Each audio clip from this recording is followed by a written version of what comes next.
Shri Banarsidas Chandiwala Seva Smarak Trust Society. Shri Banarsidas Chandiwala Seva Smarak Trust Society was founded by Shri Brij Krishan Chandiwala ji, who was a freedom fighter and a close associate of Mahatma Gandhi. Brij Krishan ji was born in the year 1900 in a highly regarded Chandiwala family who were silver traders in Chandni Chowk in Delhi. He was educated at St. Stephen's College, Delhi, where he happened to meet Bapu for the first time in 1918. His meeting with Bapu deeply influenced Brij Krishan ji, and he became his ardent follower and a close associate. Brij Krishan ji took to meager meals and to wearing khadi under Gandhiji's influence. He would not use any mattress but would sleep on rugs. He used to spin khadi on spinning wheel and would wear clothes made from that yarn only. But he was frugal with the usage of paper and would make sure to use it till its last bit. While in Delhi, Gandhiji used to often stay at Chandiwala's Haveli at Katra Khushhal Rai. He was also there in 1924, where he observed his 21-day long fast for communal harmony. During the 1930s, Brij Krishan ji helped organize the stone breakers of Delhi into a union, took up cases of violation of their rights with the Delhi administrators and in courts of law to ensure better compliance of government regulations regarding their work and to get compensation for them.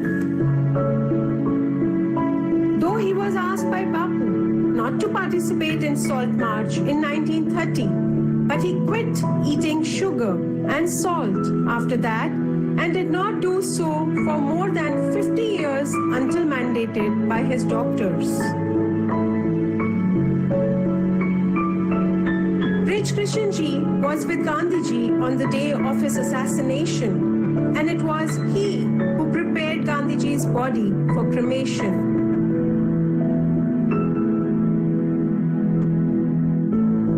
Brij Krishan ji's devotion for Bapu had no bounds. He authored a 3-volume book, Gandhi Ji Ki Delhi Diary, which chronicles Gandhi's day in Delhi.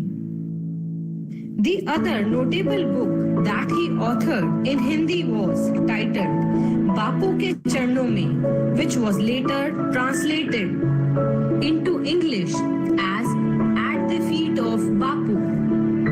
He was affectionately called as Bhaiji by his associates. Taking the responsibility of providing human service in education, post-independence, Brij Krishan ji founded Shri Banarsidas Chandiwala Seva Smarak Trust Society in 1952 in the memory of his father, late Shri Banarsidas Chandiwala. Post-independence, women education was a big challenge and of utmost significance. And Shri Brij Krishan ji addressed this issue by setting up Janki Devi Memorial College in the memory of his mother, Srimati Janki Devi ji. It was started in barracks at Rouse Avenue and was inaugurated by Mrs. Indira Gandhi in 1959. The foundation stone for the present building was laid at an off-North campus site in central Delhi at Sir Gangaram Hospital Marg to cater Central and West Delhi population by Pandit Jawaharlal Nehru in 1960. This followed by laying of the foundation stone for the residential quarters by the 4th President of India, Shri V.V. Giri. Janki Devi Memorial College is one of the prominent seats of women education in Delhi and is an autonomous institution affiliated to Delhi University. The other educational institute for girls run by the trust is Janki Devi Vocational Center that equips girls with vocational skills and paves the way towards their economic independence. Brij Krishan ji was honored with Padma Shri in 1963 for his devotion and contributions in the field of social services. Shri Banarsidas Chandiwala Seva Smarak Trust Society runs 4 professional colleges affiliated to Guru Gobind Singh Indraprasth University. Banarsidas Chandiwala Institute of Physiotherapy is approved by Delhi Council of Physiotherapy and Occupational Therapy, Government of NCT Delhi, and is categorized as Grade A+ by SFRC. Banarsidas Chandiwala Institute of Information Technology and Banarsidas Chandiwala Institute of Professional Studies Dwarka are both AICTE approved institutes also and categorized as Grade A+ and Grade A by SFRC respectively. Banarsidas Chandiwala Institute of Hotel Management and Catering Technology. It is an AICTE approved and NAC accredited institute and also categorized as Grade A+ by SFRC.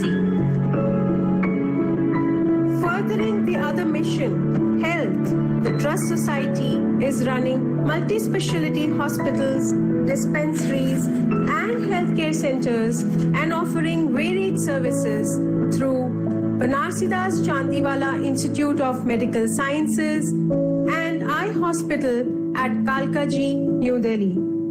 Banarsidas Chandiwala Eye and Dental Care Center, Jama Masjid. And Banarsidas Chandiwala Eye Hospital in Motihari, Bihar.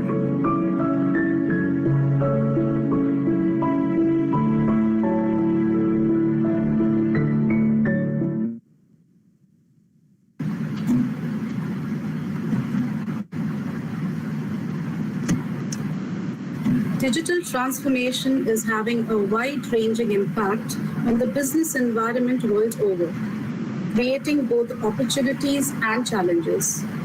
Interrelated trends such as e-commerce, big data, machine learning, artificial intelligence, and the Internet of Things could lead to a large productivity gains for the economy. To make the best of these changes, it is necessary to understand the impact of this transformation and plan ahead, so that the right policies and institutions are in place. Good morning, ladies and gentlemen. On behalf of the BCIPS fraternity, we extend a very warm welcome to all present here. Today, we have amongst us eminent personalities from corporate and academia to grace the occasion of our 9th National Conference on Digital Transformation, Progressive Business Management, Entrepreneurship, and Social Security. Digital transformations have gained paramount importance in an emerging economy like India. Such innovations contribute in production of new goods and services, thereby leading to more employment generation and higher levels of economic output. Technology has not only affected the existing businesses but has also ignited the transition in entrepreneurship. Technology usage has made new age entrepreneurs more adaptive, agile, and competitive. Modern day entrepreneurs are optimizing the new age technology for exploring untapped in global markets. Technology has also affected the individual's social life and their connection with the society at large. Artificial intelligence, big data, and blockchain technologies have significantly influenced many aspects of social security. It also has the potential to augment social security by increasing the effectiveness of public distribution system, timely communication with the key public service agencies, implementing and monitoring medical care system, along with handling the issues of data privacy and security. In such a scenario, the theme of our conference becomes extremely relevant. To commence the national conference on an auspicious note, let us invoke the blessings of Ma Saraswati.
Before beginning with today's proceedings, we would like to introduce our esteemed dignitaries. I would now like to take this opportunity to welcome our chief guest for the day, Professor Vinita Guptan. Ma'am is a visionary and strategic senior level academic leader with a natural propensity for high performance and is currently the Vice Chancellor at Saito University College, Malaysia. As a chartered accountant, who is also academically qualified with a doctorate and coupled with industry experience, her views are both forward-thinking and unconventional. Her years of immersion in service learning and community engagement, focusing on diversity and inclusion, mainly in Southeast Asia, has given her an innate ability to engage with all key stakeholders. She has produced various impact reports for social enterprises and industry partners throughout the region and is currently working on projects in Myanmar and West Africa. Her career to date features various corporate engagements, research grants, awards and publications which reflect her professional credibility.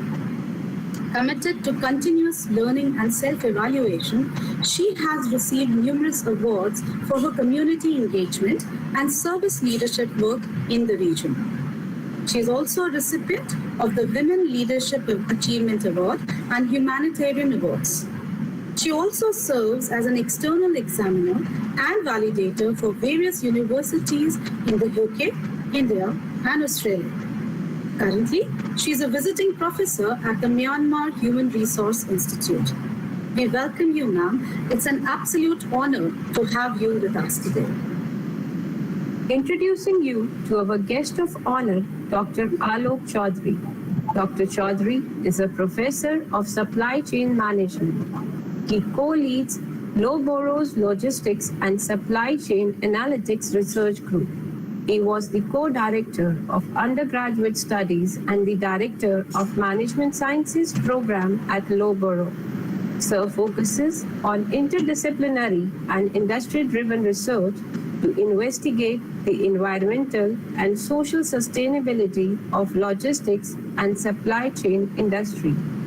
He has collaborated on various research projects funded by the European Commission, European Union, ESRC DTP, EPSRC, British Council, and other sources for PhD studentships. He has co-authored over 100 research publications. Thank you for your gracious presence, sir. We would now like to introduce our guest of honor, Ms. Jacqueline Arnold, Director, Strategic Relationships and Communications at Saylor Academy, Washington. MAM focuses on helping organizations and higher education institutions leverage Saylor Academy resources for the benefit of their employees, students, and constituents. To accomplish this, she finds, develops, and stewards workforce-based and higher education institutional partnerships. She also develops content marketing articles showcasing Saylor Academy's constituencies to demonstrate relationship potential to prospective partners. Additionally, she represents Saylor Academy at external events and meetings and also oversees the execution of additional projects, reporting, and events. We would like to inform the audience that due to some professional urgency, Ma'am will not be able to join us in person, but she has been gracious to share her thoughts with us through a virtual address that we would be playing for you. We would now like to welcome our esteemed guest, Dr. Christopher Abraham, CEO and Head of Dubai Campus, SPGen School of Global Management, Dubai, UAE. Sir focuses on academic leadership and management, institutional and business development. As the head of the institution, he plays a strategic role in building and nurturing the relationships with all key stakeholders. Also, as a member of the senior management team and the academic board, he plays a critical role in all major decisions of the institution. We welcome you, sir. It's an honor to have you with us. We would now like to take this opportunity to welcome our mentor, guide, and also the Vice Chairman of Shri Banarsi Das Chandiwala Seva Smarak Trust Society, Mr. Vipul Gupta. Sir has more than 2 decades of rich industry experience and has been associated with various organizations of repute. He has numerous accomplishments in the domains of strategic agreements, overseas consignments, logistics, export, and trainings. We are honored to have you today with us, sir. May I now call upon our director, Dr. Aparna Mishra, to deliver the welcome address. Please, ma'am. Thank you so much, Tanushree. The basic economic resource, the means of production, is no longer capital, nor natural resources, nor the laborer. It is and will always be the knowledge. By Peter Drucker, the father of business studies. Honorable Vice Chairman, sir, respected dignitaries, esteemed delegates coming from different parts of the globe, my fellow colleagues, dear live viewers, ladies and gentlemen. I wish you all a very warm and delightful good morning. It's indeed a pleasure to welcome you all to this auspicious occasion of our 9th National Conference on Digital Transformation for Progressive Business Management, Entrepreneurship, and Social Security. It's heartwarming to look around so many insightful dignitaries and synergetic experts, all brought together despite of this prolonged pandemic for one common cause, that is to explore new edges of this global transition through the theme of this conference. We are really honored to have amongst us for this august gathering 4 eminent esteemed dignitaries who with their expertise, passion, and knowledge made a remarkable impression in understanding this gradual yet inclusive transition in their respective areas of business, research, and academia. Digital interventions now permeate all aspects of human activities. They impact our lives in obvious ways, as when we use GPS-enabled devices, and in much less obvious ways, as the treatment of the digital traces we leave when accessing the internet or using a smartphone. These technologies are creating entirely new economic sectors. For example, the digital platforms instantly match supply and demand for products and services at a very low cost, creating a new demand and new opportunities simultaneously. Yet at the same time, it changes the nature of work by breaking the traditional employer-employee relationship and fragmenting work into series of various tasks together. How can Social Security fulfill its role in this new environment? How can we best ensure that it supports inclusive growth, promotes social cohesion, stability, and resilience? As per the market estimates, the global digital transformation market size is anticipated to reach $1,009.8 billion by 2025 from $469.8 billion in 2020. According to the new report of International Data Corporation, despite a global pandemic, 65% of global GDP digitalized by 2022, and direct digital transformation investment is still growing at a compounding annual growth rate of 15.5% from 2020 to 2023, and is expected to approach $6.5 trillion. By 2023, 75% of organizations will have comprehensive digital transformation across all facets of business and society. By 2023, 60% of leaders in G2000 organizations will have shifted their management orientation from processes to outcomes, establishing more agile, innovative, and empathetic operating models.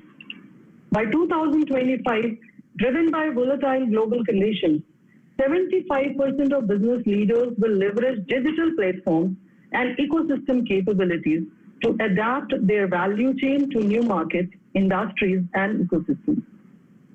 While digital first prevails in every experience, 60% of enterprises invested heavily in digitalizing employees' experience in 2021, transforming the relationship between employers and employees. By 2022, 70% of all organizations will have accelerated use of digital technologies, transforming existing business processes to drive customer engagement, employee productivity, and business resiliency. By 2023, 60% of G2020 companies will build their own business innovation platform to support innovation and growth in the new normal. It's needless to mention that digital technology is creating a platform for more transparent economy and exploring new business opportunities for consumers, companies, and micro entrepreneurs through total financial inclusion and easily accessible communication channels. However, the fullest potential of digital revolution can't be harnessed without dwelling upon the key issues and challenges in this area. There are challenges of consumer trust and adoption, willingness and loyalty, cost of technology, community support, infrastructure, transparency, government budgets, regulations, etc. The theme of this conference thus appreciates the fact that to understand the role of digital transformation in progressive business management, startup ecosystem, and society at large, one must deal with these issues and challenges associated with this area. It is said the best way to have good ideas is to have a lot of ideas together. So today, many of you have made huge efforts to join us and support us in conducting what I hope is going to be a great conference on this globally challenging situation. And so I hope you gain the most from this reservoir of knowledge, which is to be created through the exhaustive deliberations and intellectual discussions lined up ahead. Now, before I hand over for further processing of the day, I, on behalf of the whole BCIPS Chandiwala fraternity, once again would like to extend a hearty welcome. We are deeply appreciated to all of you for accepting our invitation and honoring us with your esteemed presence for making this event a grand success. To conclude, I quote, "You can't manage knowledge. Nobody can. What you can do is to manage the environment in which knowledge can be created, discovered, captured, shared, distilled, validated, transferred, adopted, adapted, and applied by Collins and Parsons," unquote. So I wish you all best of luck. Thank you so very much. Thanks once again for coming. Now over to you, Tanushree. Thank you very much, ma'am.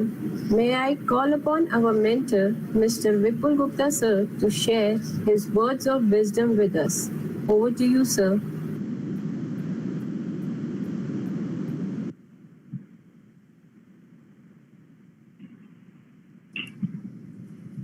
I'll greet all with a namaste to all, because our audience are across the globe and they are in different time zones. So saying good morning will not suffice. It is going to be good afternoon somewhere and good evening somewhere, right? On this note, I welcome you all to 9th edition of National Conference on Digital Transformations.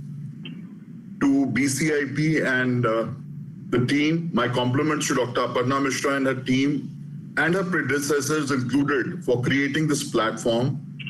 Kudos to Dr. Mishra and her team to have brought together the academia from various parts of the globe for this edition. With this note, I welcome all distinguished speakers who are spread all over the globe. The very fact this 9th edition of our conference demonstrates the importance of the subject and the way it is continuously evolving. Me and my contemporaries in our early years of computers, we were given to understand the computers were dignified typewriters, or they were typewriters with memory. So we don't really have to redo the work, whatever has been done. And with this kind of comment or the understanding given, we distanced ourselves because there was a specialized workforce who would operate typewriters way back then, were called steno and typists.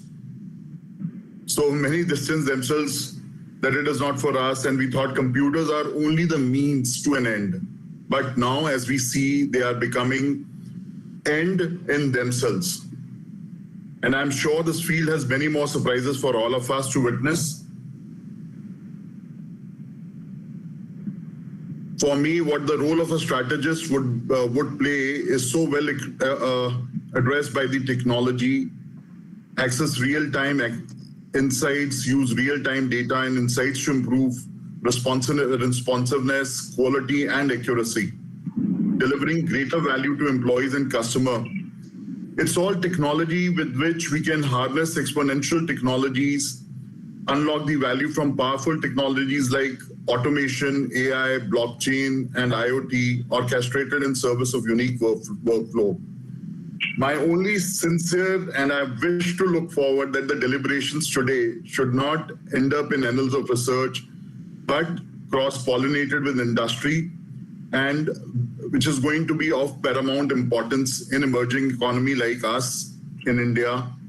So with this, I welcome you all on behalf of Shri Banarsidas Chandiwala Trust and invoke blessings from Goddess Saraswati to successfully help us conclude this program.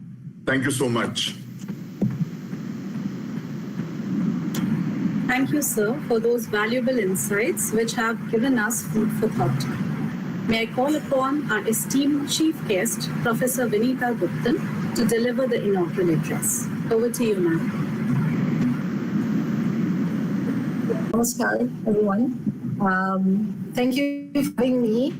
I want to start off by congratulating the organizing committee for putting together a very interesting conference, I believe, because if I read the agenda of the day, the speakers, I wish I could have stayed for the entire 2 days.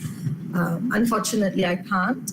But I would also like to thank Mr. Gupta sir, as well as the director, Madam Vice Chairperson, for allowing me to speak in this platform. I want to take what we're going to speak about from a very personal perspective. Just to let everybody know that digital transformation is something that very close to my vision for my university. My university is set up to serve the underserved.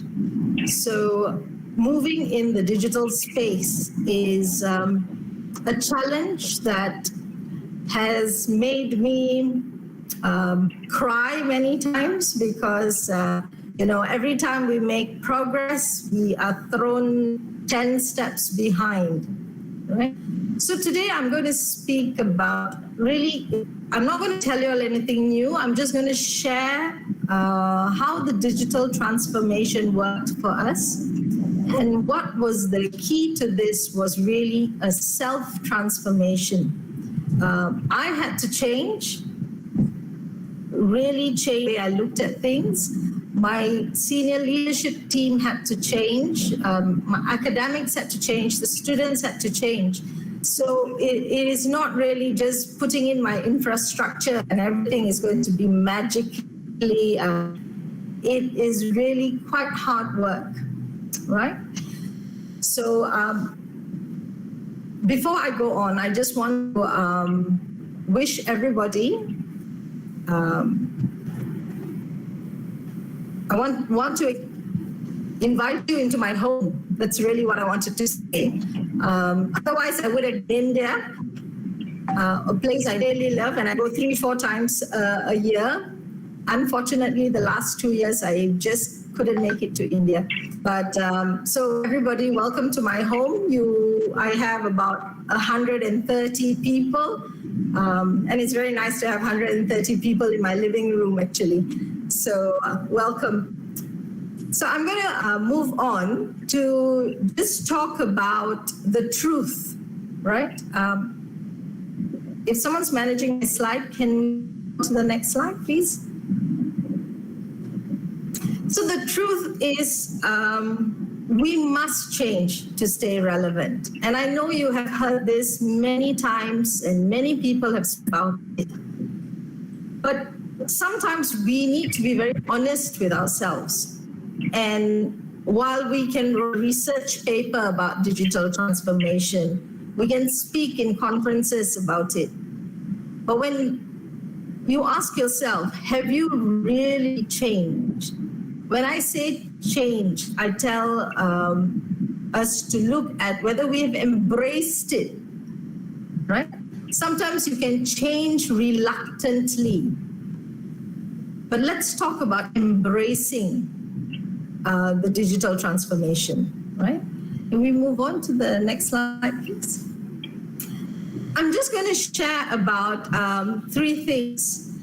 One would be my take on how education will no longer exist the way we see it today, right? It will change, and it will change drastically. And the second point that I would like all of us to look at is post-COVID and leadership. How would all of us change as leaders, right? We really need to change how we think. We need to embrace ideas from people who know better. And I think our mentor spoke about the typewriters and having people do work. So we really need to look at the younger generation and learn from change, right? I have 2 children who are in university. And this work from home, study from home didn't bother them at all.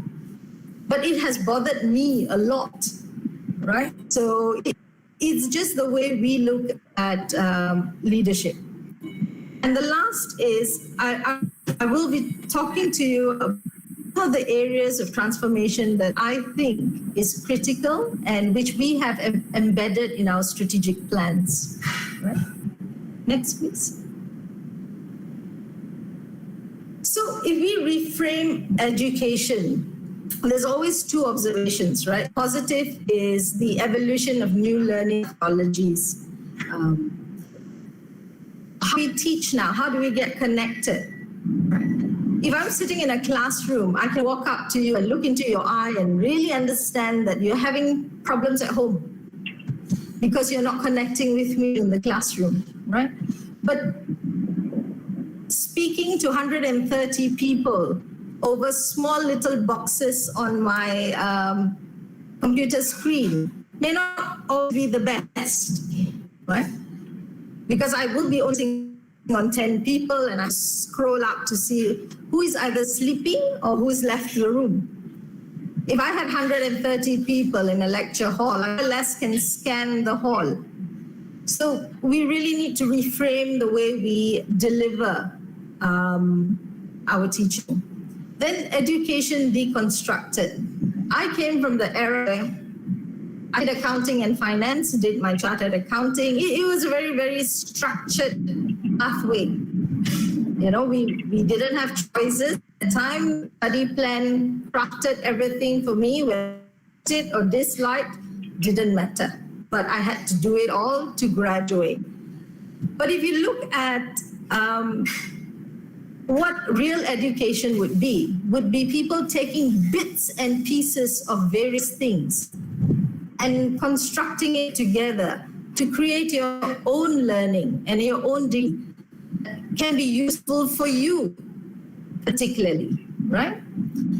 And when I studied, education was probably not for everybody.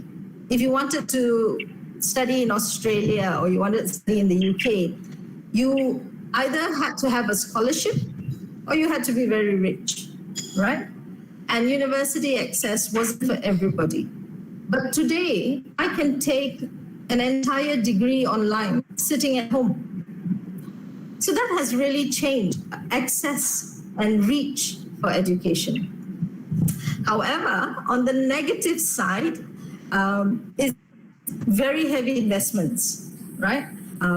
We had to invest so much planned for the university this last year and the year before because we needed to change rapidly when COVID hit, right? While we put in the investments, we also have changed learner needs. I started off by mentioning that we are a university that serves the underserved. So most of them come from rural Malaysia, where they don't have access to connectivity, they don't have access to devices, and they can't come onto campus because we are in a lockdown, right?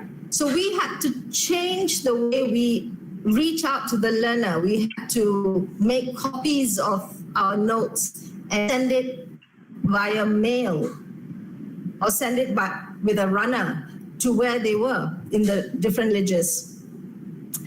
And what we also saw was there's this great divide between the rural, the urban, and the semi-urban in their acceptance and their use of technology, right? So in a classroom, we see everybody, we teach about the same things and taught the ones who can't catch up. But in a digital space, I can have students who've got very good connectivity, right? And get onto the class. So I have lost out, and the digital divide has become so huge. It is, in fact, very frightening for us. And then the struggle was for the academic to make sense of how do I now teach an entire class and ensure they all achieve their learning outcomes. Because our promise in education is, I will help you, right? So the challenge was now for the academics and for the senior leading very hard how we are going to deliver education. And the expectation from the parents was, you promise to deliver education, whichever way, form, and fashion, please deliver it. Right? So these are some of the things that we have to think. We look at reframe education. Next slide, please. So we had to look at a few things. The changes, our purpose, right? Our purpose was to give a good educational experience. But now our purpose is to give a good educational experience regardless of the means that we have to deliver that. Last time it was very easy. They come to university, we teach. You don't come, I mark you as absent. But it's very different now, right? And I have to make, and my colleagues have to make the classes so engaging that people stay in the class. And patterns have changed, right? So because of connectivity issues, now changed scheduling to teach classes when there are not so many, it's not during peak hours where the internet speed would be much slower. Things that we had to think about. And we also want to evolve with time, right? So we always tell them, you know, if you don't want to evolve, you could maybe retire and really enjoy your life with your grandchildren and don't force yourself to be in the system. I think sometimes when people hear it, they think that it's very harsh. But actually, if people are not ready to change and you go through the change, it becomes more painful for them, right? Okay. Next one, please.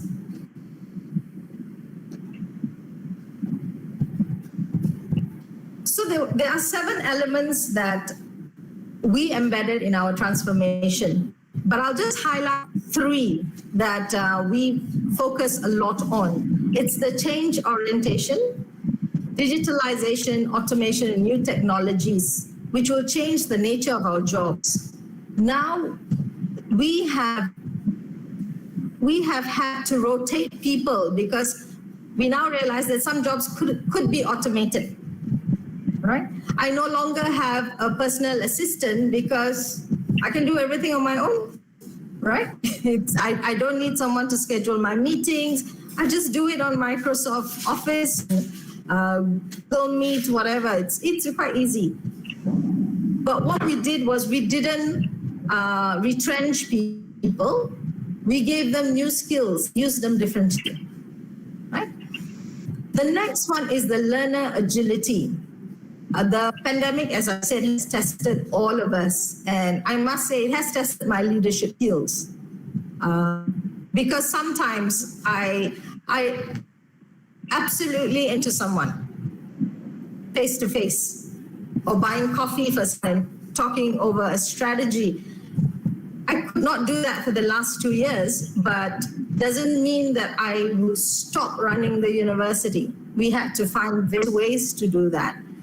So we also started changing the way we operated. We realized that people were getting very tired. Because if I teach, I can teach for 6 hours and actually enjoy being in class.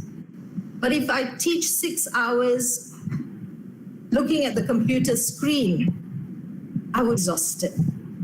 So we had to change how people thought. We gave people days off in between in the week so that they could rest. Health and well-being was really, really important that we had to focus on. And the third thing that we really focused on was building relationships. So we have online movie nights We have online treasure hunts. We would buy food and send it over to people's house and say, come, let's have lunch together. And so we wanted people to not really focus about everything just digital and the human aspect is taken out. We've put a lot of effort to sending letters or sending notes, and people were very surprised when they opened their letterbox and they got a note from the Vice Chancellor. And they were like, oh, really? That's really quite nice. So we spent a lot of time doing things, and it did change a little bit. All right. The next slide, please.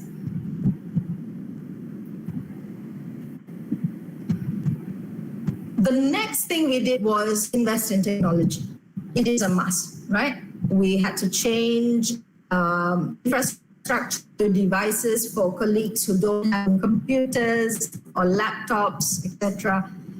We had to change the virtual experience. We brought in people. We had other university colleagues to help. I worked with some universities in India, in the UK, in Myanmar, even in West Africa, to help us. Because we must understand we're not alone here. And you can't do everything. If I have something I can share with you, use it.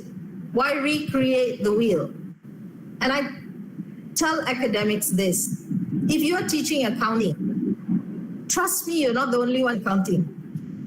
There's about 100 over 1,000 people teaching accounting across the globe. Why don't we share content so you don't have to develop everything? So this is the beauty of doing things digitally, right? When I'm in class, I can invite everybody from BCIPS if they want to attend my accounting class, right? And give your lecturer a day off because I teach your class. So I think we all, and this is where academics and really need to change the way we think. I now teach in a program in Spain.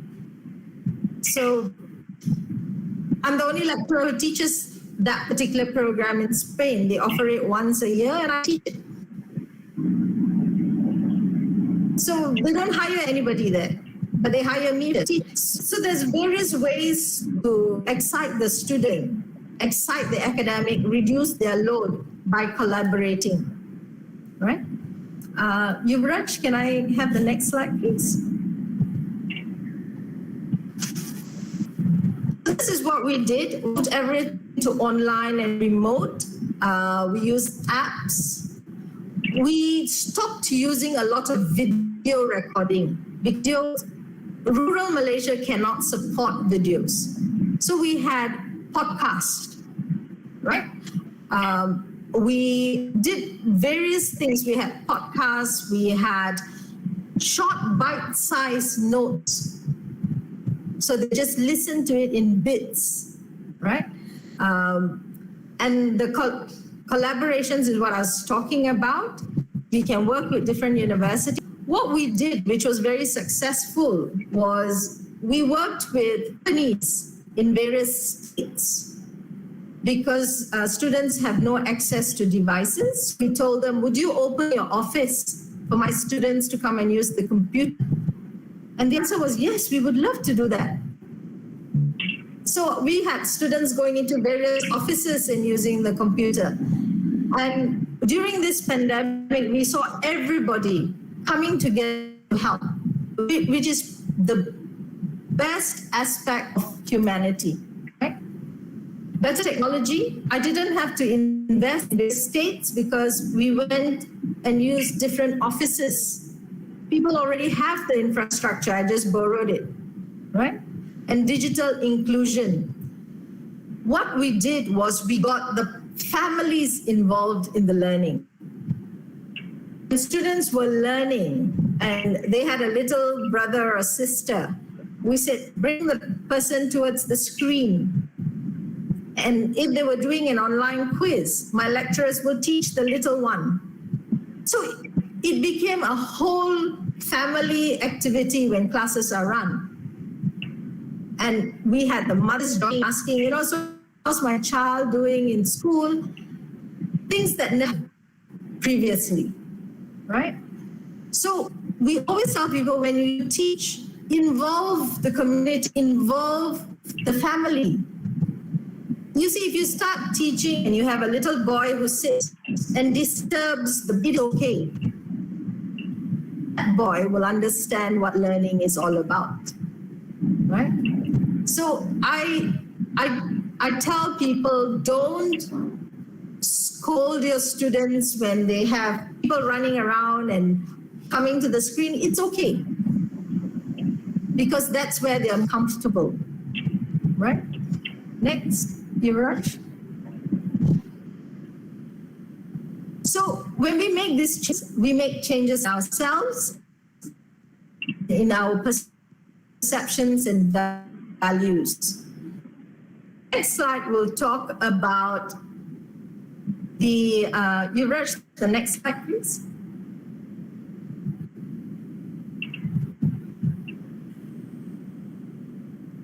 This is the beauty of technology. Next slide, this one's values, influence, and norms. If you see the acronym, these are the 3 first letters of my name, right?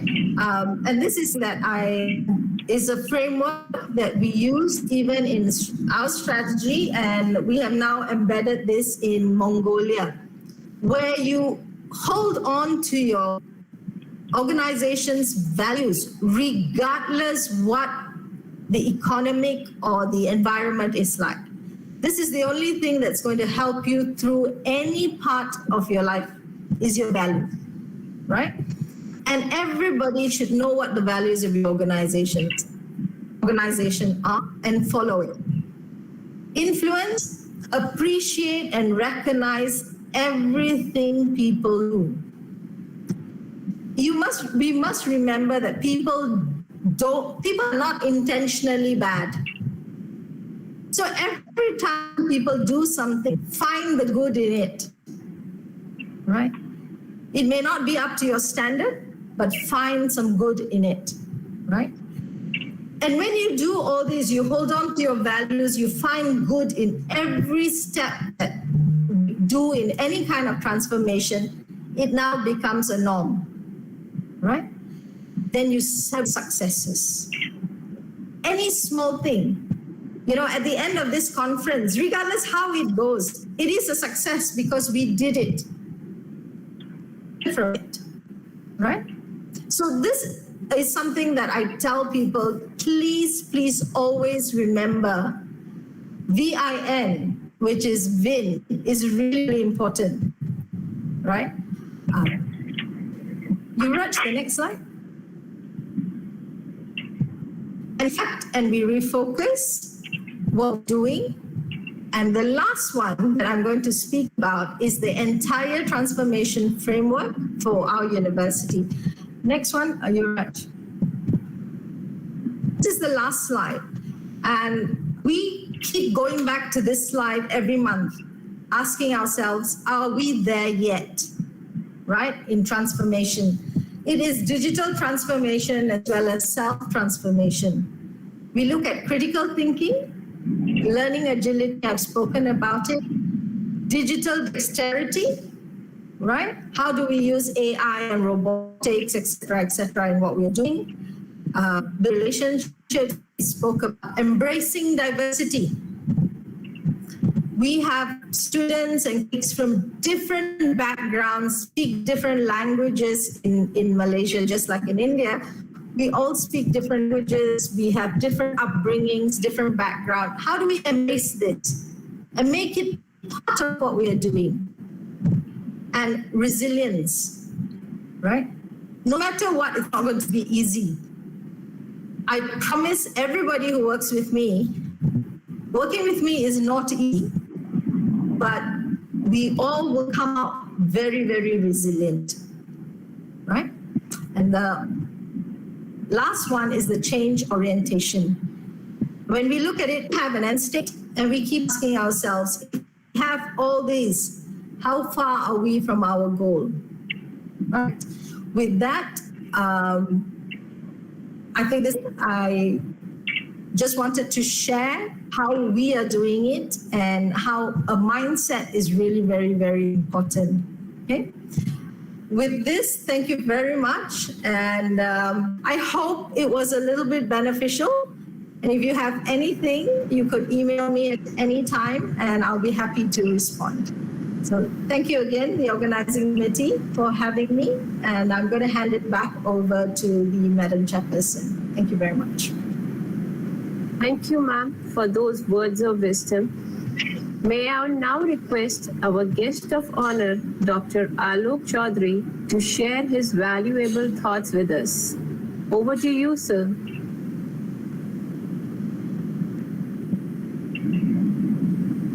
Thank you very much. I would like to share my screen if that's okay.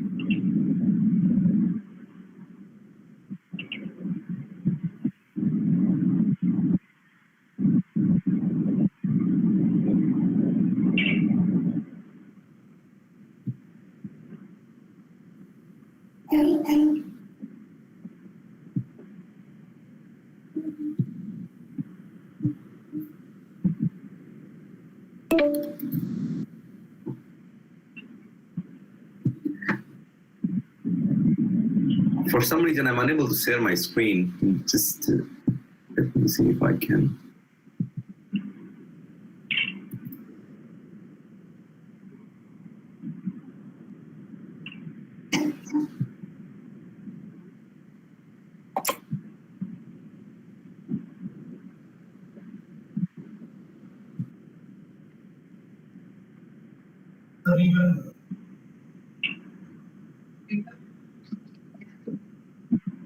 Hello, sir. We request you to kindly share your PPT with us so that we can present it on your behalf.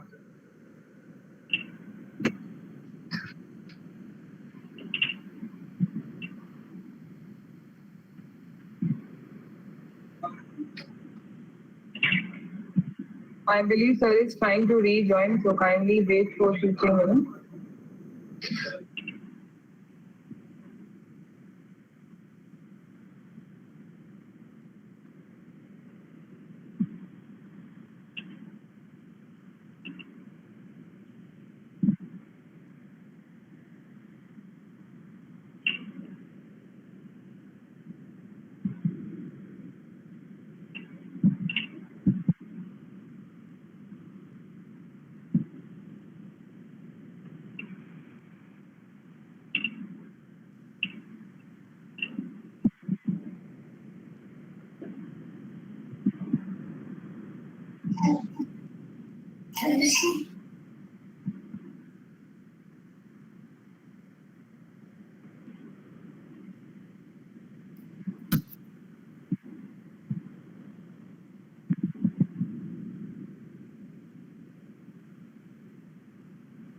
Can you all hear me? Yes, sir. Yes, sir. Okay. Can you also see my slides? Yes, sir. Now it's visible. Okay, excellent. I'm sorry for this. Technology has great advantages, but sometimes when you really need it, it has started to play. So thank you very much for having me for this very interesting conference, which is specifically focused on digital transformation with a particular emphasis on business management, entrepreneurship, and social security. What I would like to do, unlike my previous colleague, I would like to emphasize one particular aspect of business, that how digital transformation is changing the face of supply chain. And supply chain is a very big field, and in some industry, it has a very, very critical role to play. If you think of COVID-19, for example, that has basically exponentially increased the necessity of supply chain resilience. So what I would like to do is to just give you a little bit of overview of where we are in terms of the supply chain 4.0, which is a new term that's been emphasized after the evolution of Industry 4.0. So very briefly talk about some of these aspects. But before that, I just like to, when I talk to people in India, I like to just talk a little bit about the university Loughborough University, which is incredibly difficult to pronounce. And, and one of the reasons for that is that it could be pronounced by 49 different ways, and none of those will be wrong. So just to give you a little bit brief overview of Loughborough University, we are based in the Midlands. Midlands is basically when somebody asked me, oh, where are you based? I said, take the England's map, just put your finger in the middle, and that's where we are. So we are based in Midlands, and if we talk about the university, it has been ranked number 4th in the Guardian University Guide 2020. And to summarize, basically, it's consistently ranked at the top 10 university in every National University League table in the UK. So for the last 5 years, we have been consistently ranked in top 10. In many rankings, we are top 5. And again, with the UK system of research excellence framework, they also rank us among the top 10 university. If I talk about a little bit more in terms of, we are close to 20,000 students, close to 4,000 member of staff, and we have particular emphasis on what we call as, a bronze institutional award for Athena Swan, which is specifically promote women in science, technology, engineering, mathematics in higher education. So with that brief background, I would like to move on to the topic. And about myself, my particular expertise is on supply chain management, and my research has focused on sustainability related issues in supply chain. And these sustainability related issues, particularly now where what we face is around climate change, a big challenge that we are facing at the moment. And a specific aspect of my research has looked at how we can basically decarbonize the supply chain, how we can, decarbonize logistics activities. And within that, Industry 4.0 has a key role to play. So when I talk about Industry 4.0, that encompasses a number of technologies, but one particular technology that I have particularly emphasized is big data. So how we can exploit big data and develop decisions that can help manage their supply chain. So with that in mind, some of the content that I have here is basically the work that I have been doing with industry. So what you will see a number of examples, particularly coming from DHL, which is a pioneer in logistics and supply chain industry. So if we talk about the supply chain of the future will be fully digitized. If we go back 1750s, it all started with the first industrial revolution in the UK, then moving on to the second industrial revolution. And slowly moving today where we are using different kind of technology, to kind of improve the supply chain sustainability as well as productivity. At the moment, what we are is the greater emphasis on digitalization in supply chain. So what sort of emphasis that we see in supply chain? So, and it's all driven by consumers. It's all driven by customers. Customers basically needs the product as and when it is needed. It needs at the time when it is needed. They want to have greater product differentiation. They would like to have wider variety of choices. So that creates particular pressure on supply chain managers that how you are going to meet with the demands of the customers, which each of those have several trade-offs to make. But at the same time, you also meet the environmental regulations and ensuring that, you kind of put less pressure on your environment that could lead to less environmental degradation. So what is happening in terms of, evolution of supply chain, that there's a greater emphasis on business models and solutions. So how you can develop supply chain business model which can bring the customer centricity, specifically how you can better get closer to your customers, how you can understand the voice of the customers. Technology is another aspect which is looking at the innovation. So how you can catalyze the innovation with a cost, particularly where the performance is at a tipping point. When we talk about sustainability, in particular, if you look at the UK, it's leading the way to sustainability. Particularly, we have got COP27 coming up. Specifically, the whole of the UK economy is moving towards net zero emission. If you look at every day, you get to hear. For example, now UK from next year, UK will ban the diesel vehicles, including the cars.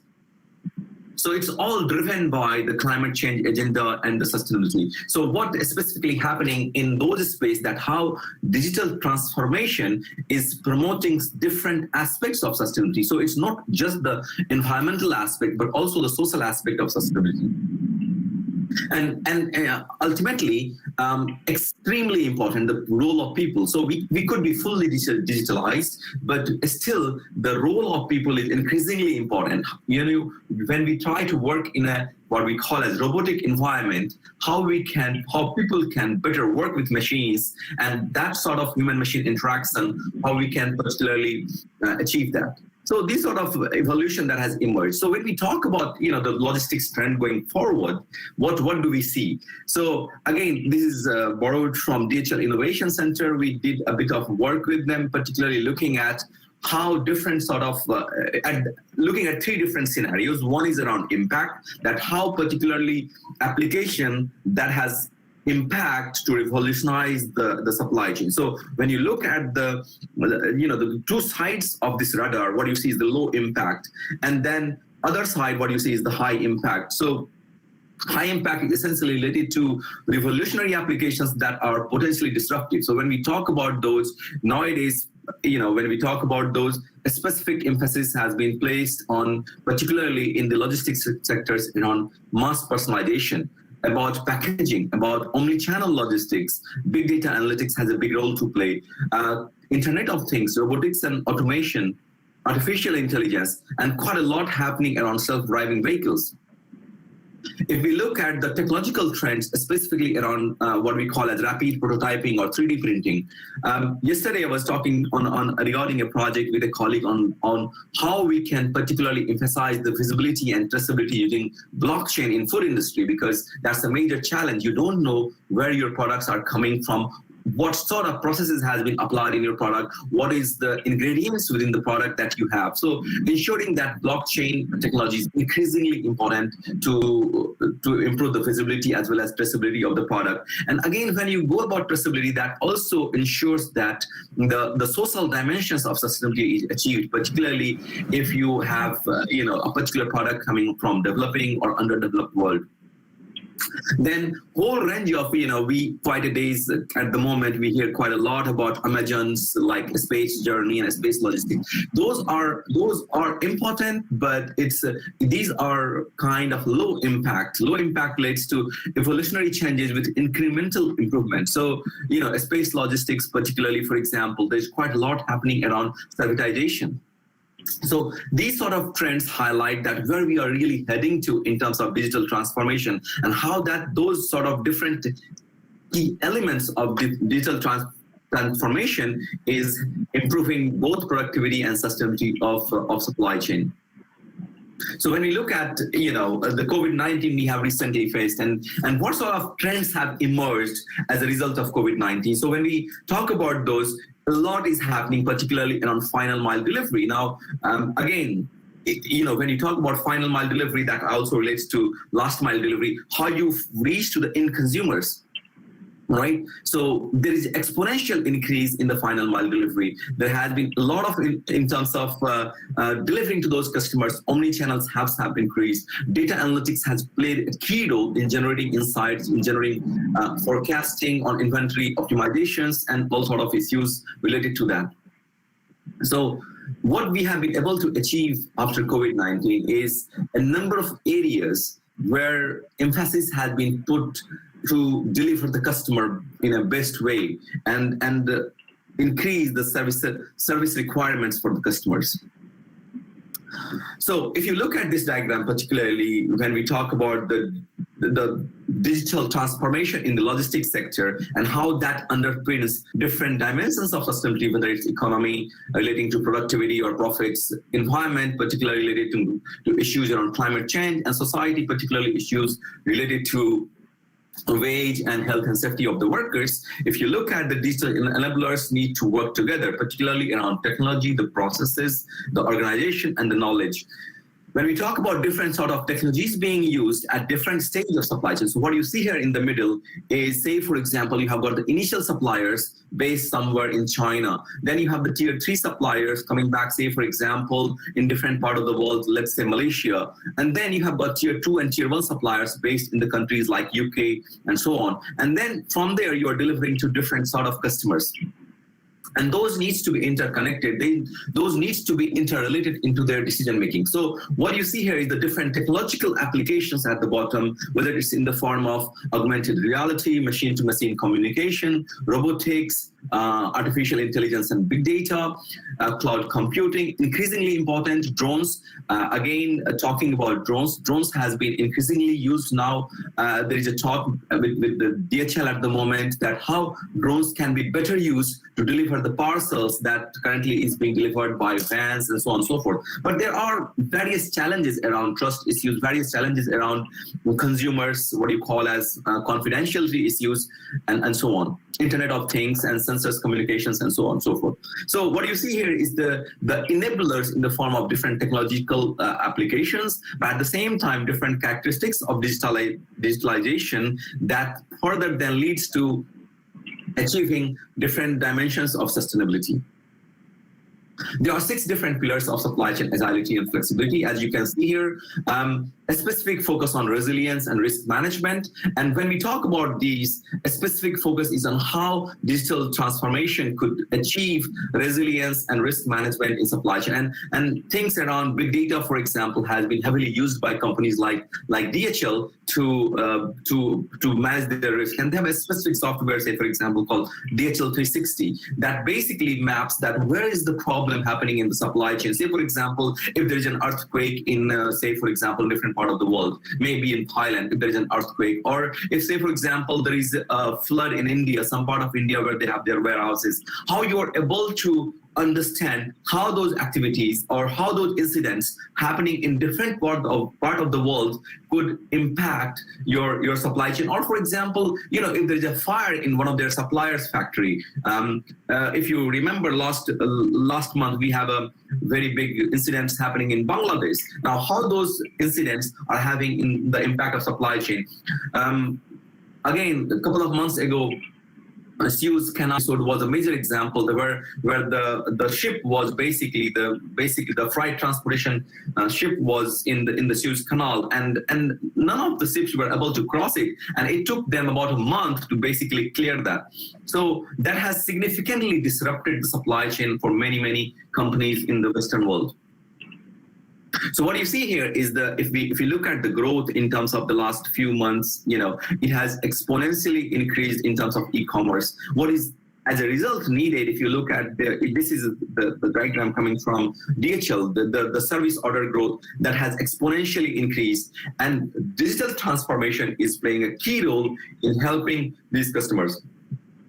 And this is just an example of collaborative robots, that how collaborative, I'm not sure if I can play the video to show how increasingly robots are used and in fact being replaced, replaced for humans to activities such as palletizing, where the tasks are repetitive. So for example, I talk about a Cadbury factory based in Birmingham here. If you go there, what you will see here previously, those chocolate trays were basically put in the pallets by humans. Now it's fully automated. It's all replaced by robots, which are performing their tasks But what is increasingly important is that robot itself cannot really fulfill the mission, and therefore the greater interaction between robots and humans. And that's where comes the role for a greater ability among the workers so that they can effectively work with robots. Again, big data playing key role. If you think of the big data, at every point, the data is collected from the consumers, and that helps the companies put the consumer first, right? So, leveraging technology, whether it's the mobile devices, just to give you an example, it's in everyday life. Last night I was in a restaurant and I ordered, for example, naan bread. And the moment I ordered the naan bread, that was the order was delivered in the kitchen. And my wife, for example, said, well, actually, I want to change the naan bread to a different kind of bread. And by that time, it was just a matter of fraction of seconds. It was difficult to change change the order because of the fact that it has already been delivered. So what you see here is the digital transformation happening even in simple restaurants that comes at the cost of flexibility. So you cannot be too flexible in that respect. Again, this 73% of the CEOs that you see here consider big data analytics as the most significant information technology for their supply chain. At each and every stage of supply chain, you gather data, and that data could be used by applying sophisticated machine learning techniques to generate knowledge that can help at each stage of supply chain to better make decisions, to achieve better productivity, to achieve better sustainability and profitability. Not going into the details of this given the time constraints, but this is the journey that's journey of big data analytics. Specifically, when we go back, initially we're talking about just analyzing the past data to understand what happened, but then understanding diagnostics analytics, applying diagnostic analytics to why did it happen.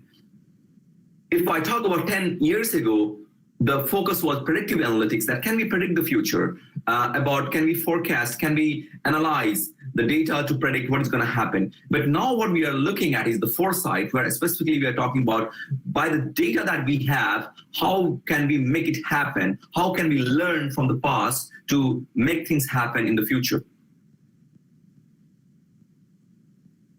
So again, given the constraint of time, I will escape some of these elements.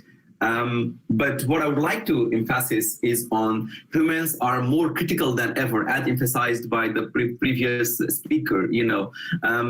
Yes, robots are replacing humans in many industries, particularly this industries which needed kind of repetitive tasks, which needed, say, for example, mass production and so on and so forth. But that also raises question about the future of skills. What sort of skill do we need to achieve the requirement of supply chain for 4.0? So digital skills are extremely important. You have got to manage the expectations, and particularly as we move to the gig economy, creative thinking is more important than ever.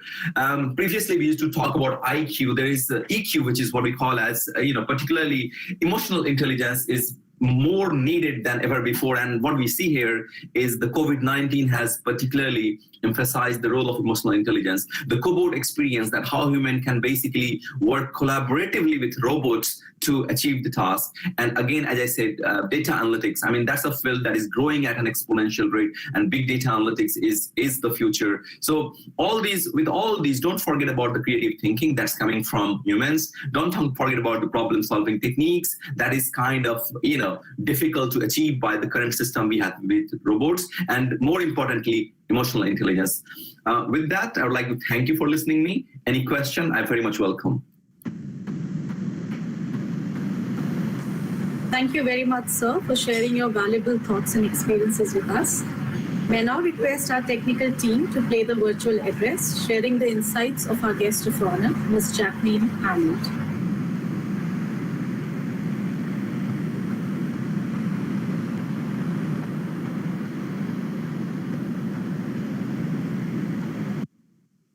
Thank you, distinguished colleagues and guests of the 9th National Conference on Digital Transformation of Business, Entrepreneurship, and Social Security. My name is Jacqueline Arnold. I'm the Director of Strategic Relationships for Saylor Academy, and I'm very grateful to the distinguished professors and planning committee of Benisardis Chadwick Institute of Professional Studies for inviting Saylor Academy to participate, and honored to join you all with pre-recorded remarks. I understand that today's sessions will be geared toward digital transformation in business and industry. However, in order for those transformations to be supported and successful, education and skills training must be delivered in ways that can scale and pivot quickly.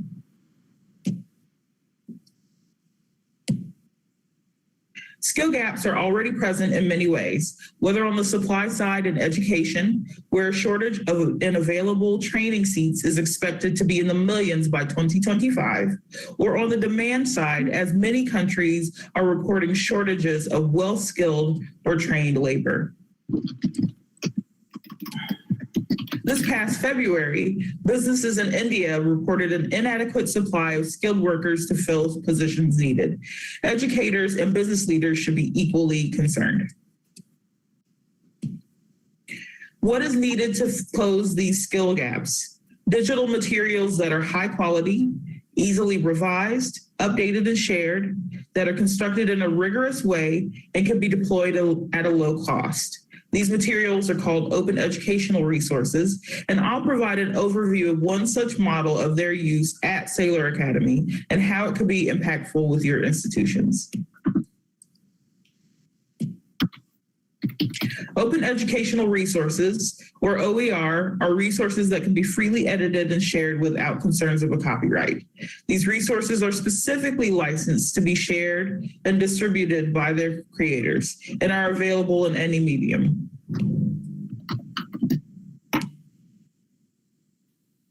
Due to their collaborative nature, using OER supports sustainable skill development by increasing access to high-quality resources at a lower or at no cost. These resources can be revised and improved upon over time.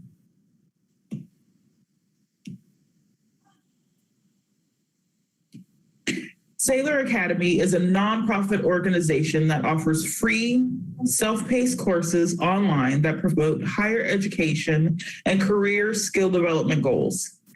Saylor Academy uses and creates OER to build these courses and offer them through the Saylor Academy website.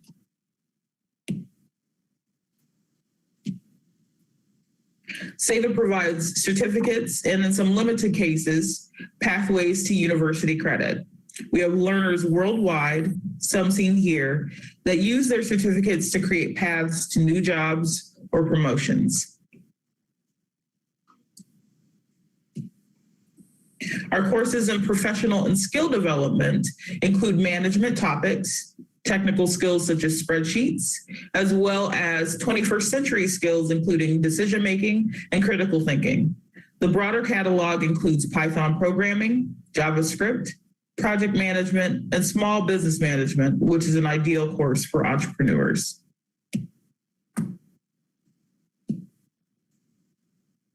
Saylor uses our free open courses to help partner organizations and individuals achieve skill and higher education goals. These courses are built and peer reviewed by university professors, further ensuring their quality. Universities use us to offer skill development opportunities as well as additional pathways to complete education for their students, staff, and faculty.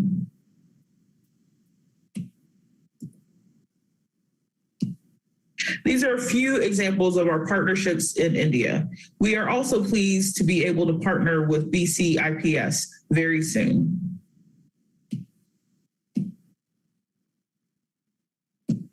Additionally, we are a knowledge partner as part of NSDC's eSkill India platform. This platform offers digital skills and training to youth all over the country.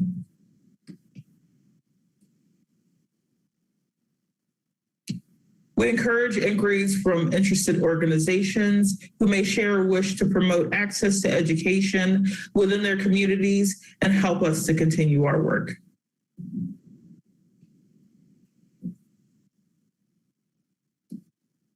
I would like to leave you with this quote from one of our students who was ultimately able to use our courses to create a path for himself and earn a university degree.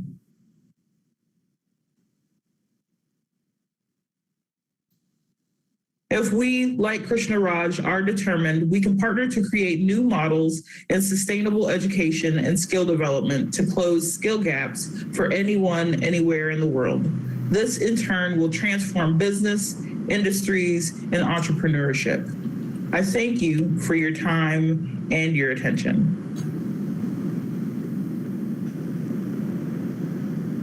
Ma'am's address has given us some valuable food for thought. May I now request our esteemed guest, Dr. Christopher Abraham, to deliver the keynote address. Over to you, sir.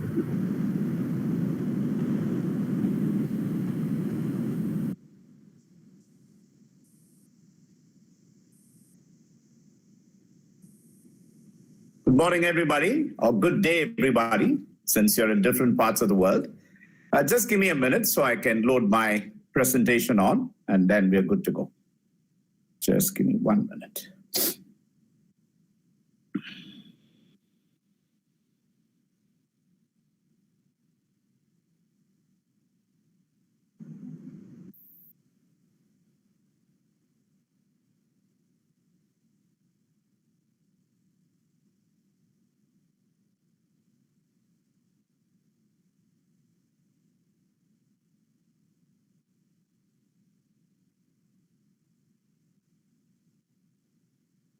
Can you see my screen?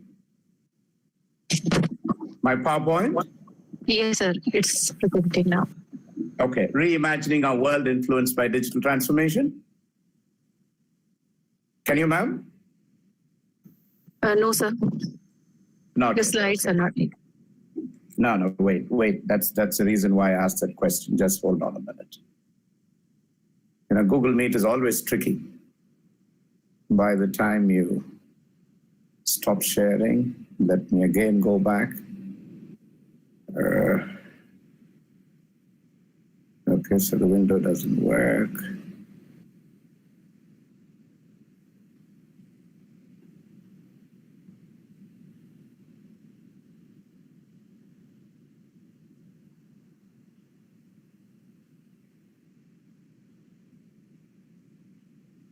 Now, can you see my PowerPoint, ma'am? Yes, sir. Now it's visible. Reimagining our world influenced by digital transformation. Right.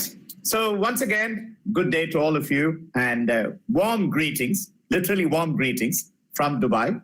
We have a 40 degrees centigrade heat today.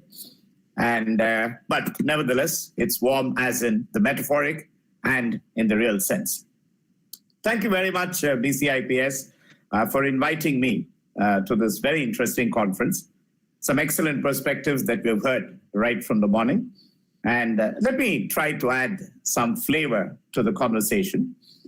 And before I start off with the presentation per se, I want to share with you a real incident. Some of you may be familiar with this.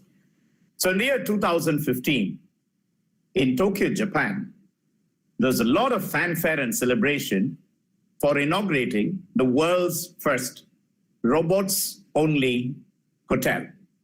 So everybody was quite excited about it. And as we heard our esteemed speakers earlier, the world is virtually now with Internet of Things and robotics and big data and data analytics, so on and so forth. I would even say we are overwhelmed by digital transformation. And things were going right from the check-in. Your check-in is done by a robot. You're led into your room by a robot. And to add excitement to the whole experience of a robotic hotel, you even have a robot placed inside your room for any specific preferences and requirements you might have.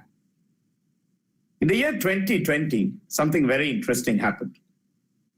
The management decided to terminate 50 to 55% of the robots and replace them with human beings. This, by the way, is a real story. So I want you to keep that in mind. And guess what? The reason why they had to take this very serious decision was that robots at the end of the day were robots. And I'm going, but the culprit or the villain in this whole story was the robot placed inside the room, which was programmed, quote unquote, with the right kind of algorithms to take care of all the needs of the guest staying in that room. But they are artificial. The intelligence is artificial. And as a result, they didn't understand many of the nuances of human communication and were doing a lot of things that the guest never wanted. In other words, the guest experience was very tainted, and they had to shift that to 50-50, or even, in fact, 55% human and 45% robots. I think there's a big lesson in that story for all of us, that how it's not just, I think sometimes what happens is we get carried away by this digital transformation. In fact, my presentation is going to share with you a number of these dimensions.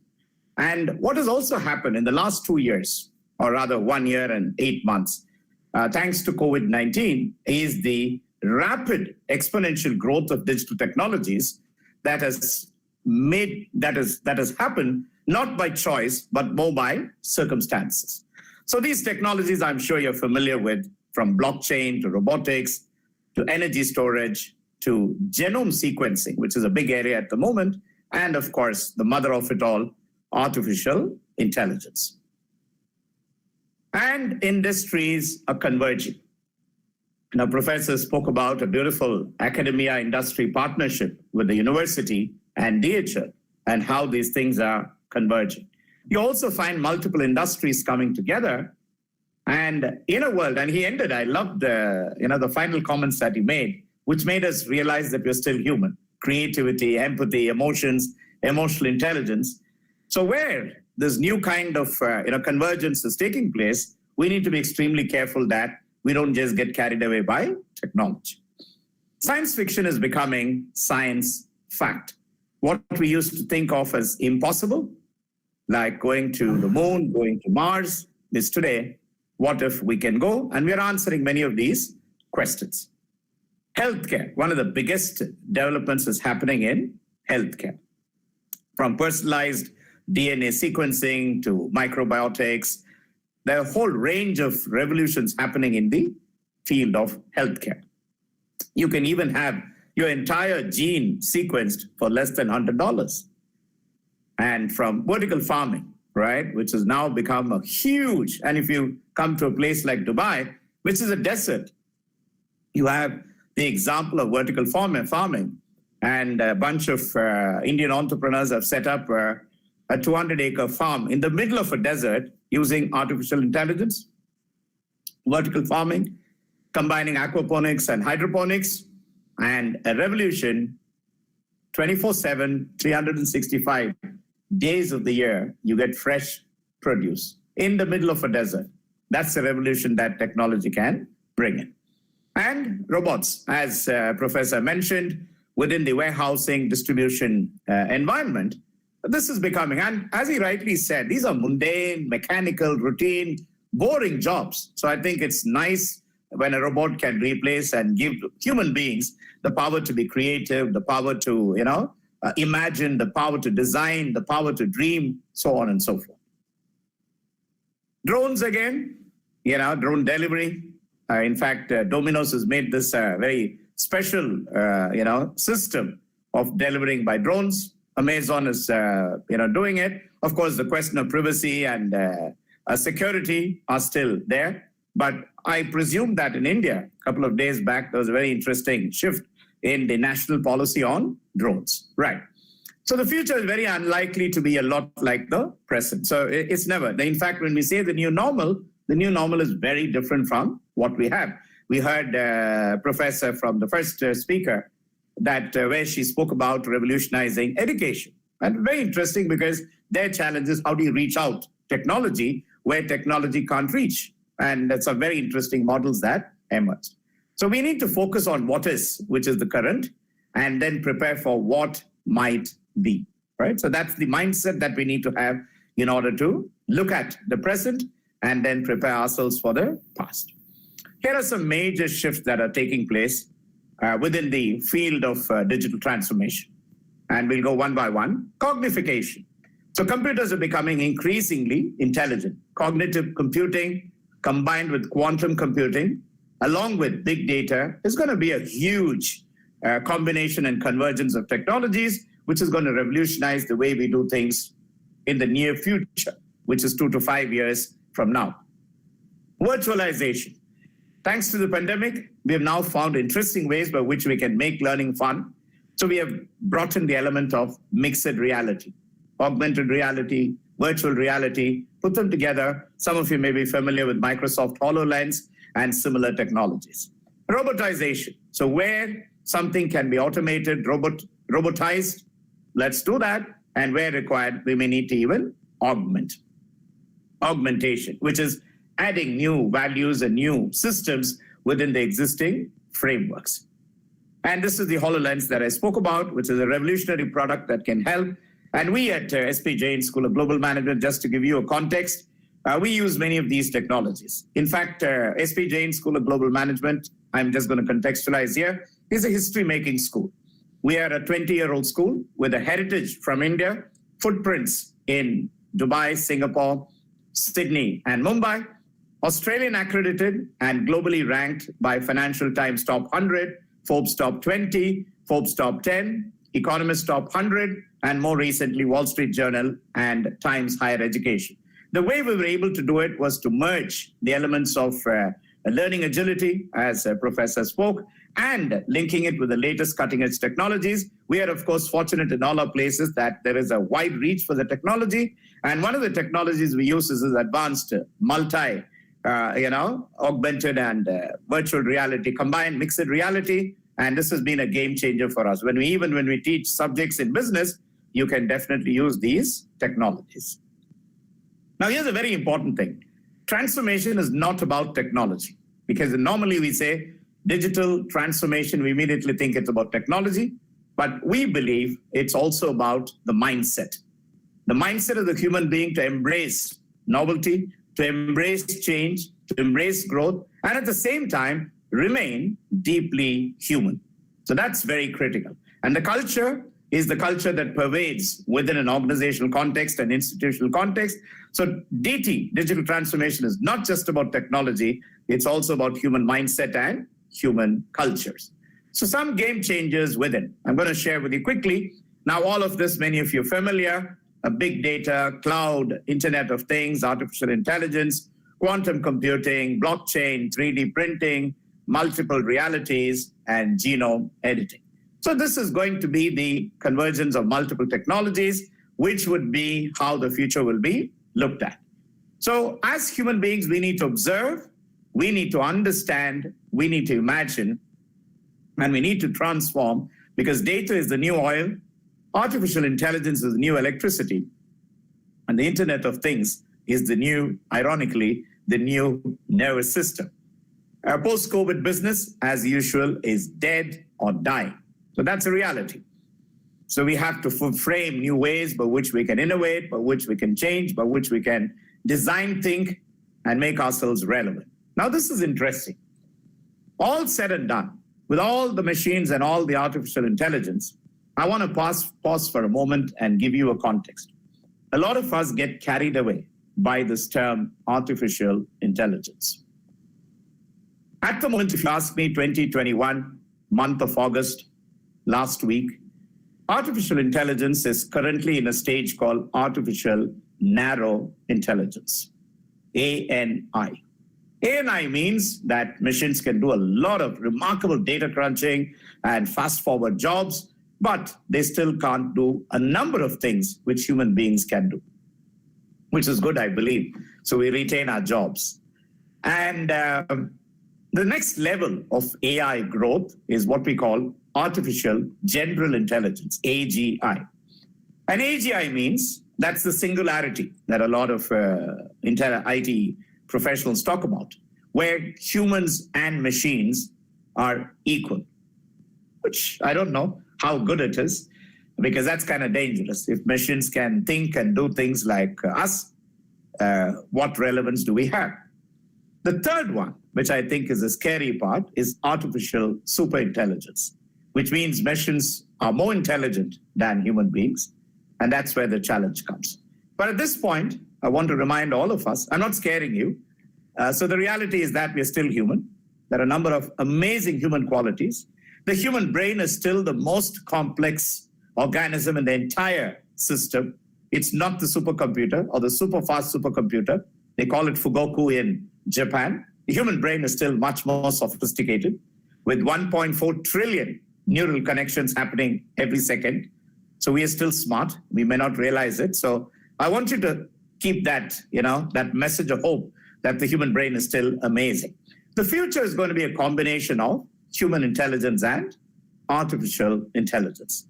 The human intelligence would come with other very interesting components like empathy, like ethics, values, emotions, dreaming, the power to dream and imagine, the power to design, and the power to reimagine a future which is inclusive of every person on the planet. Because machines can be ruthless. And I'm sure many of us know this, that even in algorithms, AI-driven algorithms, there's a whole range of bias which creeps in from our own human cognitive biases. In fact, there's a recent documentary on Netflix which talks about how algorithms are so biased because they are originally, most of them are written by, and I'm putting from the film, from the documentary, these are male, Caucasian, white people from Europe and North America, which means there is a certain environmental influence on these algorithm writers that biases against women, biases against other races, right? And that's dangerous. So I think the future needs to recognize this. Hollywood has made it terrible. You know, what Hollywood has done is given us a mixed understanding of, it has exaggerated. In fact, the movie Lucy, I presume, yes, was a whole wrong movie. It said that if Lucy could use 10% of her brains and all that nonsense, we actually use 100% of our awesome God-given brain. So, Hollywood can be messy when it comes to sharing this information. So, intelligent assistance, artificial intelligence, and what I shared with you, artificial general intelligence, could be an existential threat for us. And we need to be cognizant of this impending threat, right? So that's why we have AI for conscious business, AI for social relevance, so on and so forth. Algorithms can outperform human intelligence when it is not about understanding emotions, intentions, interpretations, consciousness, self-awareness, also known as androrhythms, or I'd even like to call them humorhythms.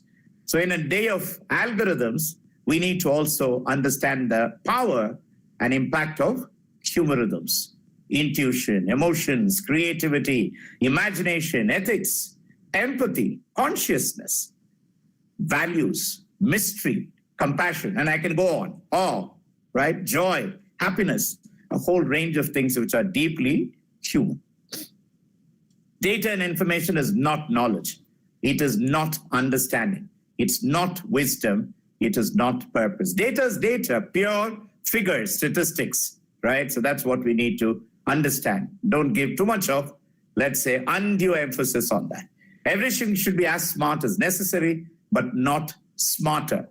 And I know what I'm alluding to. Smart homes with smart equipments now overhear our conversations and do things which are very scary.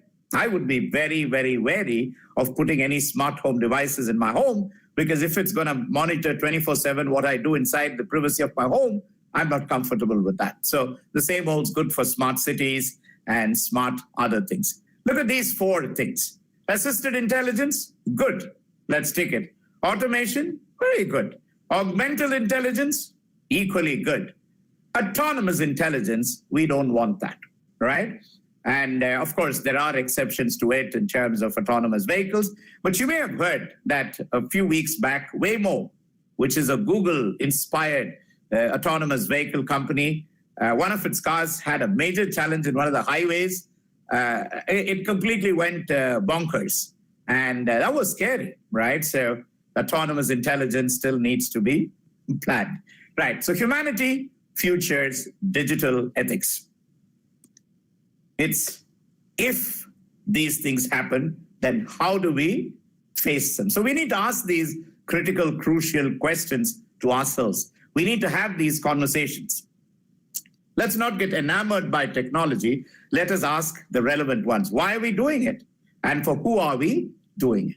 These are very important so that we don't lose the human aspect of things. So we need to have, like we do our cost benefits, we need to do a benefits and risks analysis on exponential technologies, negative consequences, and the benefits, and then see which ones would be the most appropriate for us to go forward. This, by the way, is a framework designed by the World Economic Forum. So if you go to World Economic Forum, you can find this framework and use it. Let's also remember, too much of a good thing can be a very bad thing. This was said many ages back by our forefathers. So government monitoring, supervising, regulating, users must make informed choices. And industry leaders, I wouldn't just say must be accountable, must be made accountable, right? So they can't get away with snooping into our privacies and security issues. So that's critical. They have to be accountable. Right. So you've seen different dimensions of this. Let me quickly move on to the last few thoughts. Privacy is a huge thing, friends. And let's be honest, the moment you are online, in fact, they say you don't even need to be online. As long as you have a smart device, 24/7, your data is being monitored. It can be tapped into. Remember the Cambridge, apocalypse that took place during the presidential elections, thanks to Facebook. So I think it's time to rehumanize our media, which is social media, technology media, and rehumanize digital transformation. We should never ever forget the human element in all of this and get overwhelmed by technology. Because technology is not what we seek, but how we seek it and for whom we seek this. So this might be an interesting idea. Digital Ethics Council, which should be an equivalent to the United Nations or should be part of it. And we need to have something like this, which addresses bias prevention, I spoke about it, disclosure, collective governance, human autonomy, explainability, accountability, complementarity, transparency, diversity, and privacy. And this is so critical that now there's a huge need for a chief ethics officer in every leading organization by the end of 2025, which is just 4 years from now. The more we connect, the more we must protect what makes us human. So it may be exponential technologies, convergent technologies, combinatorial that combine different things together, holistic, it may even be circular, which addresses the challenges of the future, where we are messed up on climate change, circular economies, but most important should be what is human. The new business models should also focus on how we need to drive towards the future, not just driven by technology, but driven by the human element. Last few thoughts, works and jobs. We are going to increasingly work with these characters, the robots. So 2018, 29% machine, 71, increased to 42% next year. And 2025, it'll be 52% machines and 48% human. We need to have very important conversations. Should we look at universal basic income? Should we look at alternative mechanisms by which you can upskill, reskill our people? Should there be a continuous process of learning, unlearning, and relearning? Future is exciting. I wouldn't say it's scary, but we need to be prepared for all eventualities and prepare humanity to push forward.